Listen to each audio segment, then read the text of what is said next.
Hello, so let's review the sampling methods. So at this point you should have watched the YouTube video that I posted and maybe even looked through some of the other content that I put on D2L. But at this point we're going to review the sampling methods, which again the sampling methods are simple random, systematic random, stratified, and cluster. And the only other types really are like a convenience sample or a self-selected sample. So this is a Khan Academy website. Khan Academy is obviously really good for lots of different topics, and I recommend you check this one out. I've posted the link on the D2L site as well.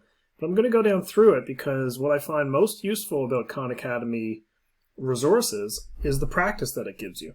So I'm going to go down here. You could read this yourself if you wanted to, but I'm going to go through the practice problems and show you how useful it could be for you if you try to work through these yourself. So practice problem 1. A restaurant leaves comment cards on all of its tables and encourages customers to participate in a brief survey to learn about their overall experience. What type of sampling is this? Is it a convenience sample or is it a voluntary response sample? So think about this. What is it going to be? Is it convenience, which means it's just a really easy thing for them to do as a restaurant, an easy way to sample? Or is it a voluntary response, which means that the people who are doing the survey need to actually choose to be a part of it? Well, in this case, I mean, it is convenient for the restaurant to leave the comment cards on the table, but the people actually have to choose to be a part of the survey. So I would say here voluntary response. I'll check my answer, and it says that I'm right. So let me just erase what's on the page here. Sorry about that. Erase. And I want to show you what the nice thing about Khan Academy is. You can go to this explain button down here, and if you click explain, it'll go down and tell you exactly why the answer is correct. So it says the restaurant asks all customers to respond, but the customers themselves choose whether or not to be in the sample. So this is voluntary response sampling. So let's try the next question. See if we can get it. A quality control worker at a factory selects the first 10 items she sees as her sample for the day. So what kind of sampling is this? So she might see, 100 samples in a day. I'm just saying maybe she's checking, who knows, marbles, or she's checking apples. It doesn't really matter, does it? She's just going to be lazy, and she's just going to say, I'm going to take 1, 2, 3, 4, 5, 6, 7, 8, 9, 10.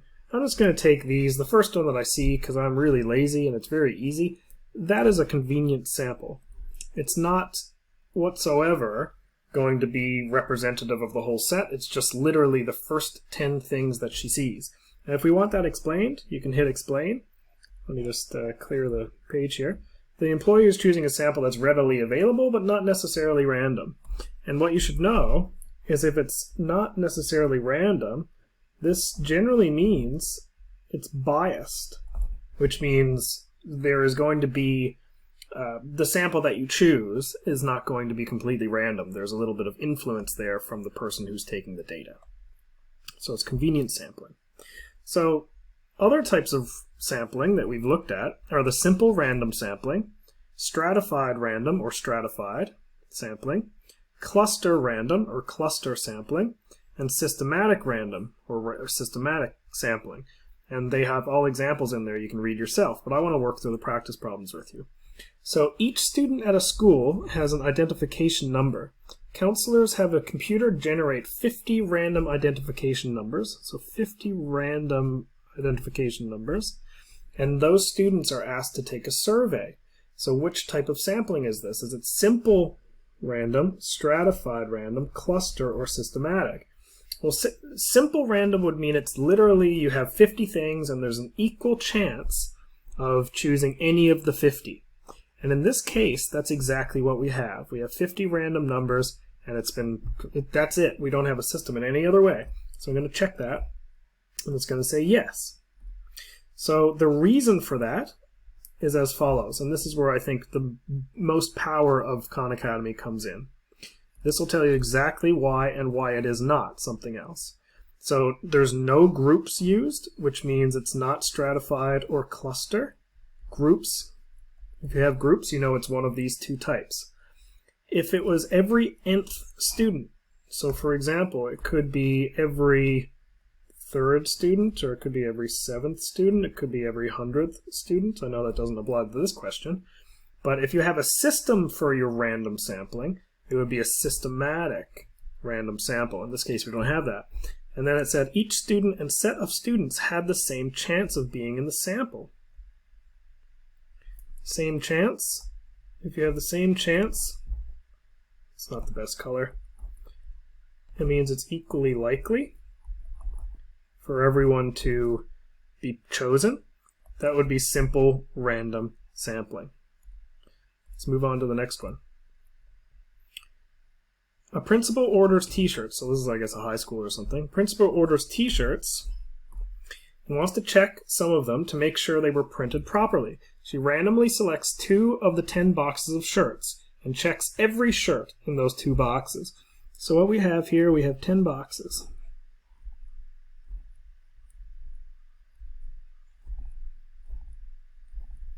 And let's just say they're numbered 1, 2, 3, 4, 5, 6, 7, 8, 9, 10. So we have 10 boxes, so clearly these are grouped. So we have 2 choices here. There's groups. So it's either stratified or it's cluster. Which one is which? Well, if you choose boxes at random, so she randomly selects 2. So let's just, you randomly select them, you put it in a number generator, and let's just say the numbers 3 and 9 come out, for example. We don't care about the rest. We're going to check every shirt in those 2 boxes. If that's the case, it's cluster. When you have cluster, the data is grouped in the beginning, so grouped, also known as clusters, but every single thing in the groups are checked. Every member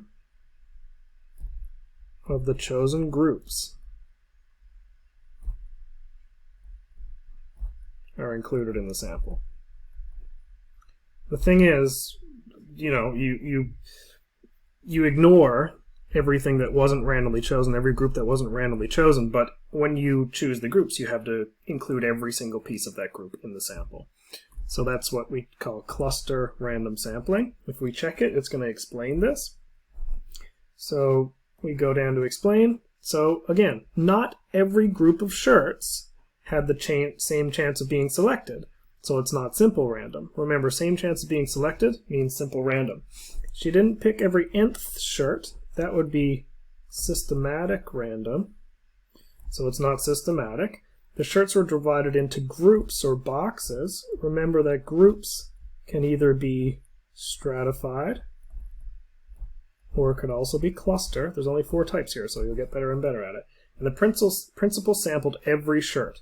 If they sampled every shirt, that's cluster random.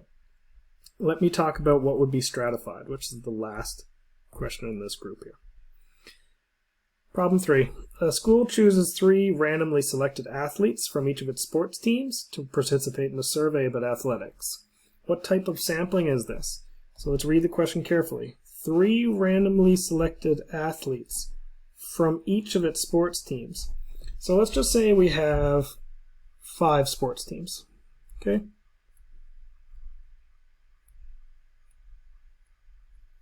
We have 5 sports teams. I don't know, it could be golf, it could be baseball, it could be curling, it could be volleyball, it could be, what's another sport? It could be basketball. And it says it chooses 3 randomly selected athletes from each of them. So it's been grouped. So remember, if it's groups, it's either stratified or it's cluster. But remember, in cluster, we randomly select a few groups and choose everything. In stratified, we have these layers here, is the way that it's usually visualized, and you choose a little bit of each. So you choose 3 from the basketball team, and you choose 3 from the volleyball team, and you choose 3 from the curling team, and 3 from the baseball team, and 3 from the golf. So look, every single group was tested. 3 from each are included. Maybe you're checking heights, right? Or you're checking, it says it's a survey about athletics. Then maybe you want the heights of the basketball team, the heights of the volleyball team, the heights of the curling team, and you want to figure out the height of everyone in the school in general based on this. Well, this is one way you would do it. This is stratified. So it's stratified, which means groups first, but you choose a little bit from every single group instead of groups first and only choosing a few groups and then choosing all the members from that group. So stratified. Check.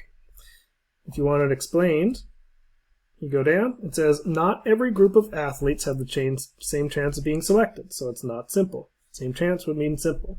Every nth student would be systematic. It's not systematic. The athletes were divided into groups, but only some athletes were selected from every group, from each group. That means stratified. So I recommend that if you're getting confused between stratified and cluster, you go back and you read what I said or watch what I said about cluster and try to figure out the difference.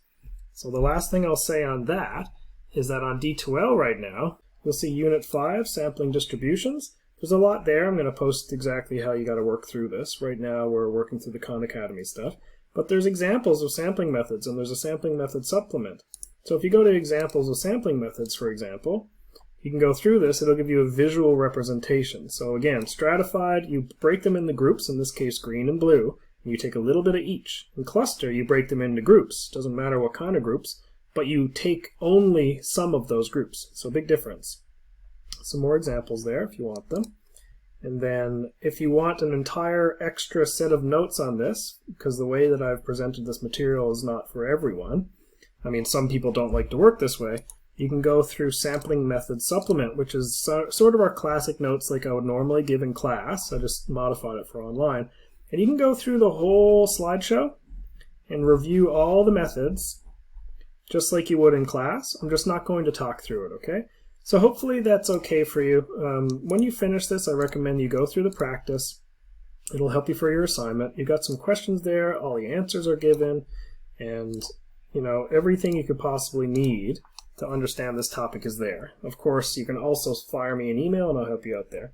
So that's it for this example of this topic. The next thing we're going to move into after this is Unit 2, which is what we do with the data once we've got the samples. All right, take care.